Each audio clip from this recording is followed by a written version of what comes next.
अस्सलामुअलैकुम वरहमतुल्लाहि ताला वबरकातुहू। सांसद चौधरी इकरा हसन की खूबसूरत वीडियो आपकी खिदमत में पेश करेंगे। उससे पहले आप सभी के हक़ में दुआ करते हैं कि अल्लाह पाक आपकी ज़िंदगी में बरकतें अता फ़रमाए, आपको उरूज अता फ़रमाए, बुलंदी अता फ़रमाए और हर ज़मीनी और आसमानी बलाओं से अल्लाह पाक आपको महफूज रखे। अल्लाह रब्बुल इज़्ज़त आपकी जान की, माल की, इज़्ज़त की, आबरू की हिफाजत फरमाए। तो दोस्तों, आप इस वीडियो को यूट्यूब चैनल पर देख रहे हैं तो चैनल को सब्सक्राइब कीजिए और बेल आइकन ज़रूर दबाइए, और फेसबुक पेज पर देख रहे हैं तो पेज को फॉलो कीजिए।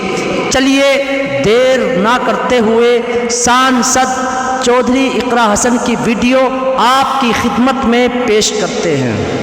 देखिए, आलू के जो हमारे किसान हैं उनकी दुर्दशा जो है, आज उन्हें उनके फसलों का उचित मूल्य भी नहीं मिल रहा है और फसल भी नहीं बेच पा रहे हैं वो सही दाम पर। ऐसे हालात में भुखमरी के अलावा किसान के पास कोई रास्ता नहीं है।